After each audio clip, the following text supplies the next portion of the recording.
E aí pessoal, meu nome é Lucas Moraes, eu tenho 18 anos e eu fui aprovado em Medicina na UFCG aqui em Campina Grande, na Paraíba.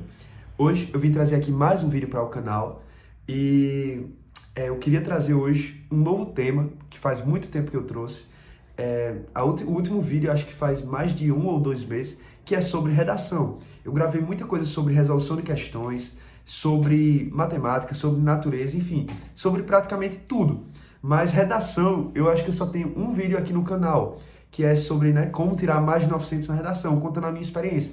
Mas eu estou planejando trazer hoje um vídeo mais curto, um vídeo mais simples, que é sobre os principais repertórios que eu levei, que eu sabia de fato para utilizar na redação do Enem. São repertórios mais gerais, repertórios que às vezes são chamados de coringas, e que eu até conhecia por meio de vídeos no YouTube ou por meio de perfis no Instagram, até assim, de forma recente em relação à prova do Enem. Inclusive, teve um Enem que eu apliquei 2 repertórios, que eu peguei um vídeo assim na semana da prova. Isso foi no Enem 2020. Então, tipo assim, realmente, esse tipo de vídeo é muito importante para você que está assim procurando repertórios, procurando conteúdos para citar na redação e ter ali um argumento mais legitimado, mais produtivo, certo? Eu estou planejando também trazer outro vídeo sobre redação, que é sobre como fechar a competência 5. Se você quer esse vídeo, deixa o like, se inscreve no canal, enfim. Lembrando, med.moraes lá no Instagram, também temos vários outros conteúdos e eu sempre estou respondendo por lá no direct. Então, se você tem alguma dúvida ou quer falar sobre alguma coisa nos seus estudos para o Enem ou para outros vestibulares, também pode falar comigo por lá e pelos comentários aqui. Mas, no geral, o vídeo é esse. E eu queria avisar que a gente conseguiu monetizar. A gente está rendendo ainda bem pouco em relação aos nossos vídeos, mas cumprimos todas as metas e estamos monetizados, já gerando renda com alguns dos nossos vídeos mais atuais. Então, vamos lá. Começando aqui. Só lembrando para vocês, eu vou falar sobre ideias. E aqui eu trouxe só sociologia e filosofia. A parte de filmes, a parte de séries, de livros, que às vezes são conteúdos mais específicos que você geralmente cita, ou na introdução, ou no argumento, de um determinado eixo temático. Então, tipo assim, se eu estou falando sobre meio ambiente, eu consigo ali citar o Wall-E, ou o filme do Lorax, ou enfim, vários outros tipos de filmes. Se eu estou falando ali sobre, sei lá, favelização, ou urbanização, ou problemas urbanos, eu posso citar o Cortiço, de Aloysio de Azevedo. Então, assim, se eu estou falando sobre infância, sobre a questão do abandono, eu posso citar Capitães de Areia. Então, assim, tem muitos livros, mas são adaptados a temas um pouco específicos. E o meu objetivo hoje é trazer aqui um vídeo sobre redação que seja mais geral e que dê para abarcar vários temas, porque você pode adaptar aquele tema a esse repertório, que é o chamado repertório coringa. E, no geral, eu não vou tratar aqui de citações diretas. A gente sabe que tem a citação indireta e a direta. A direta é quando a gente cita realmente o que o autor falou, o que o sociólogo, filósofo, pensador falou. E nesse caso a gente usa as aspas, certo? Para transcrever de forma original. Porém, é muito mais produtivo, na minha opinião, você utilizar ideias. Então, segundo tal ator, e você explica a ideia dele. E isso é muito mais adaptável e é muito mais compreensível para você relacionar com o argumento e assim, ter um repertório que seja legítimo, que seja pertinente ao tema e que seja produtivo para a argumentação e que te ajude a fechar ali a competência 3. Então vamos lá. Separei aqui só 6 pensadores, E vou tratar aqui de alguns repertórios bem gerais. Vamos lá. Primeiro, Emile Durkheim. É a base da sociologia, Logo depois de Auguste Comte, ele que é um dos fundadores dos métodos, enfim, da sociologia, eu trouxe aqui 2 pontos principais. Estado de anomia e o método sociológico de Durkheim. São 2 coisas que dá para citar muito bem em qualquer tema de redação praticamente. Então vamos lá, estado de anomia é um estado de desregramento social. Então é um estado em que as instituições e que as leis não funcionam mais. Então assim, qualquer coisa relacionada à falta de leis, à falta de participação do Estado, participação das instituições sociais, à falta de regras, de leis, de normas, ou seja, uma sociedade que não funciona, você pode citar o conceito de anomia. Tanto é que existe o suicídio anômico, que é justamente quando a gente cita o suicídio em meio a uma sociedade que está sem lei, que está sem regra. Muita gente cita, quando a gente está estudando suicídio anômico, a crise de 29. Então, as pessoas que se suicidaram naquela situação de crise. Então muitas empresas faliram, muita gente perdeu o emprego, muita gente que tinha milhões de dólares faliu completamente e as pessoas começaram a se suicidar. Então é um estado assim que, putz, nada funciona mais, está tudo em crise, está tudo quebrando. E as pessoas do nada que eram ricas estão passando fome. E as pessoas que já eram pobres estão mais ainda. E o dinheiro se tornou desvalorizado. Então assim, a sociedade está destruída. Isso é o estado de anomia que dá para citar em vários casos, se você souber relacionar a situação do tema com o estado de anomia. E o método sociológico, aqui eu vou sublinhar, estado de anomia a gente já falou, e o método sociológico. O que é importante nesse método sociológico? A gente sabe que Emile Durkheim, ele era positivista e ele tentava estudar a sociedade de forma muito parecida com a forma que os cientistas estudam a física, a química, a biologia. E o que acontece? Ele tinha um método que se chama, a gente se chama lá de método funcionalista organicista, que é quando a gente tem basicamente a comparação da sociedade com o organismo vivo. E que cada sistema tem a sua função dentro do todo. Então, tipo assim, eu tenho várias instituições sociais dentro da sociedade. Então, as instituições seriam os sistemas, os órgãos, e o todo, a sociedade, seria o organismo, o ser humano, por exemplo. Quando uma parte não funciona, compromete a saúde do todo. Tanto é que existe o fato social patológico e o normal. O patológico é o que causa uma doença na sociedade, por exemplo. Isso tudo, em sentido figurativo. Então, o método sociológico, ao falar, por exemplo, que a escola, a família, alguma instituição não está funcionando e a falta dessa instituição compromete a sociedade como um todo, é uma coisa que dá para citar muito bem em praticamente vários temas de redação, de uma forma assim bem mais geral do que ter um repertório específico para um determinado tema. Então é só citar ali que a educação, a família, a escola, a igreja, algo não está funcionando e isso compromete a saúde do todo, ou seja, a sociedade. Esse outro aqui eu já usei na redação oficial do Enem, Atitude Blasé, do sociólogo Josh Simmel. O que é atitude blasé? É fácil. Atitude blasé, basicamente, é um conceito que representa uma atitude de indiferença. Então, na atual sociedade, a gente tem um individualismo tão grande e tão forte e presente que muitas pessoas têm uma atitude de indiferença com problemas sociais que são importantes. Então, uma pessoa, por exemplo, ao presenciar algum tipo de violência, ou algum morador de rua, ou mesmo a exploração, ou mesmo uma queimada, ou mesmo uma caça, enfim, qualquer problema ambiental, social, econômico, desigualdade, violência, a pessoa está no meio disso tudo e a pessoa não está nem aí. Então é uma atitude de indiferença. Eu usei na redação do Enem 2020 ao falar das pessoas que tratam com indiferença a saúde mental. Então, tanto é que tinha nos textos motivadores falando que muitas pessoas acham que é viadagem, que é besteira, que é desnecessário, que saúde mental é porque hoje as pessoas estão mais fracas, que no tempo deles as pessoas eram fortes. Isso tudo é uma atitude de indiferença. Então a pessoa não liga para a depressão, não liga para a ansiedade, acha que é besteira, acha que é frescura. Então tudo isso que permite que exista a perpetuação do problema. Então quando falta a mentalidade, achar que aquilo é um problema, falta a ação. Então, também um ótimo repertório para você falar que alguma área da sociedade, ou os indivíduos, ou o Estado, não se importam. E isso favorece a continuidade do problema. Pierre Levy, exclusão digital. É outro sociólogo aqui, um filósofo, que a gente vai tratar agora sobre tema mais voltado para a tecnologia. Tem uma frase dele muito clássica que é: toda tecnologia gera os seus excluídos. Isso seria uma citação direta, mas que você pode escrever de forma indireta e adaptar. Toda nova tecnologia gera os seus excluídos.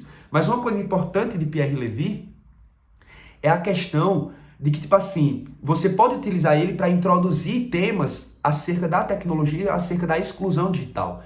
Por quê? Porque na internet tem muitas pessoas que podem ser espectadores. As pessoas podem viver em um mundo tecnológico e ver tudo acontecendo. Mas a diferença é que no mundo digital, quando a gente trata da web, da internet, uma pessoa que só é espectador, ela é excluída do processo. Porque, na real, a internet e a web, ela é feita a partir da colaboração e da criação dos usuários. Então, todo mundo que está inserido aqui no YouTube, no Instagram, no WhatsApp, no Facebook, em todas as redes sociais, eles são co-criadores e colaboradores da web. Então, é importante. Se você quer começar alguma redação sobre por exemplo, analfabetismo digital, exclusão digital dos idosos, exclusão digital da população brasileira no geral. É muito interessante utilizar isso, porque em relação à internet e à tecnologia, a gente não pode ser só espectador, e sim a gente tem que ser colaborador e co-criador. E quando a gente não pertence a isso, a gente é excluído e está deixando de aproveitar várias oportunidades e várias novidades que o mundo digital traz para a gente, o que torna a gente, né, excluído. E exclusão, a gente pode relacionar com desigualdade, com falta de oportunidade, com falta de acesso à educação, com falta de emprego, enfim, tudo está relacionado hoje com a internet. Vamos lá para Zygmunt Bauman, clássico. Esse aqui todo mundo conhece, Zygmunt Bauman. Tem modernidade líquida, que é um conceito bem mais clássico, que todo mundo já citou em alguma redação, que é justamente analisar a nossa sociedade como se ela fosse uma modernidade líquida. Por quê? Porque as relações são passageiras e fluidas. Não existe nada muito consistente, sólido. Tudo é muito passageiro, fluido, rápido, certo? Então, basicamente, modernidade líquida é falar disso. Então, qualquer coisa que também trate sobre tecnologia pode citar modernidade líquida. As relações são passageiras, o individualismo é muito superior ao sentimento de consciência coletiva, por exemplo. Enfim, nada é muito consistente, nada é muito estável, tudo é muito passageiro, rápido, e as pessoas não estão conectadas de fato. Então a vida digital, a vida virtual é muito mais forte do que a vida pessoal, do que a realidade, e as relações entre as pessoas são baseadas em coisas fúteis. Então, no geral, modernidade líquida está relacionada a isso. É uma ideia que também é muito fácil de utilizar e muito batida na redação do Enem. E outra que eu já utilizei também, inclusive esse ano, instituição zumbi. Essa aqui é clássica, todo mundo conhece também. O que é instituição zumbi? É um conceito do sociólogo Zygmunt Bauman que basicamente reflete acerca das instituições sociais não estarem cumprindo a sua função. Então, se você quer culpar alguém dentro da sua redação do Enem e quer dizer que não está cumprindo a sua função, você utiliza esse conceito. Basicamente, é falar que, por exemplo, o Estado, ele funciona como instituição zumbi. Por quê? Porque ele não cumpre mais a sua função dentro da sociedade. Então, o Estado que deveria, sei lá, fornecer educação, segurança, saúde pública, ele, diante disso, ele não cumpre a sua função social, então ele funciona como instituição zumbi, morta. E, no geral, prejudica e favorece a perpetuação do problema. Outro, assim, só para finalizar, esse aqui, Gilbert Dimenstein, clássico também, um dos maiores repertórios, eu acho, que as pessoas conhecem relacionado aqui ao Brasil. E esse aqui está diretamente relacionado com a nossa Constituição. A Constituição de 1988 também é um repertório muito aplicável à redação do Enem. Todo mundo conhece alguns artigos ali que é base para várias introduções e argumentos na redação do Enem. E o que é o cidadão de papel, do jornalista Gilbert Dimenstein? Basicamente, você pode citar como conceito ou como livro dele, que é justamente a gente tem uma Constituição muito boa, a gente tem uma Constituição super completa, que garante vários direitos, sendo que esses direitos estão só no papel. Então, o cidadão do papel é aquele cidadão da teoria. Só existe na teoria, mas na realidade não se aplica. Então, quando a Constituição diz que todo mundo tem direito à educação, isso é na teoria, no papel, é o cidadão no papel. Mas na prática, na realidade, isso não se aplica. Então, basicamente, eu utilizei esse ano também, cidadão de papel, justamente para o tema da invisibilidade. Na Constituição, todo mundo tem direito a tudo. Todo mundo está vivendo no melhor país do mundo. Mas na realidade, nada daquilo praticamente se aplica a todos os brasileiros. Então isso é o cidadão que só existe no papel. E por último, Guy Debord, também já utilizei na redação oficial do Enem, sociedade do espetáculo. Qualquer coisa relacionada à imagem, à tecnologia, a padrão de beleza, a filtros no Instagram, filtros no mundo virtual, tudo relacionado à espetacularização, ao culto à imagem, ao culto à beleza, sociedade do espetáculo. Basicamente, é falar que hoje a gente vive numa sociedade que valoriza muito a imagem, que valoriza muito o padrão e que espetaculariza as coisas. Então, tudo relacionado a cinema, a rede social, a TV, a propaganda, a rede social, a existência de uma felicidade ilusória, a tudo que a gente passa e filtra para postar nas redes sociais, tudo isso está relacionado à sociedade do espetáculo, que tudo parece maravilhoso, como se fosse um espetáculo, na TV, no cinema, nas redes sociais, nos perfis, enfim. Isso dá para relacionar muito com os influencers, com qualquer coisa relacionada a padrão de beleza e ao uso das redes sociais no geral. Eu utilizei no Enem 2020, que era o tema sobre a saúde mental, né? Sobre o estigma. E justamente eu utilizei a sociedade do espetáculo para falar sobre a felicidade ilusória. Hoje a gente vive numa sociedade que as pessoas parecem estar felizes socialmente. Por quê? Porque tudo é baseado em consumismo, em padrão de beleza e em mostrar aos outros que está bem, por meio das redes sociais, por meio dos perfis, por meio de filtros, enfim. Eu utilizei isso como um repertório que no dia lá significou justamente a gente coloca num patamar mais elevado como, mais importante, a felicidade ilusória, ou seja, a sociedade do espetáculo. Mas na real a gente tem vários problemas de saúde mental que não são ali observados com tanta importância como deveriam, como ansiedade, depressão, transtorno de bipolaridade, enfim, outros transtornos também da saúde mental, que no geral não são valorizados no mundo atual por causa dessa espetacularização da sociedade e da felicidade. No geral era isso, essas 6 ideias aqui, tipo assim, você pode perguntar, Lucas, e no meio ambiente, se eu quiser citar algo do meio ambiente, se eu quiser citar alguma coisa sobre impunidade, sobre violência, sobre mulher, entendam que, tipo assim, esses repertórios são adaptáveis, já que eles trabalham com coisas mais gerais e eles trabalham com essa parte assim de culpar alguma entidade, alguma instituição, você consegue arrumar facilmente no tema uma forma de relacionar o tema com a instituição, culpá-la e dizer que o problema continua ou quais são as consequências desse problema diante daquele fato. Então são repertórios que valem a pena você saber e decorar, porque assim são muito aplicáveis e claro, se você tiver um repertório melhor e mais específico, aplique. Se faltar na hora da prova, lembre desses mais gerais que você consegue e dá para ser produtivo e legitimado e pertinente ao tema, certo? No geral, o vídeo é isso. Acabou ficando um vídeo longo porque eu expliquei bem direitinho cada repertório para vocês realmente escreverem e entenderem. Porque copiar e colocar assim só a frase é uma coisa, mas quando você sabe do que está escrevendo e entende o repertório, isso vale muito mais. Então, no geral, é isso. Valeu, pessoal. Se inscrevam, deixem um like e é isso. Tchau.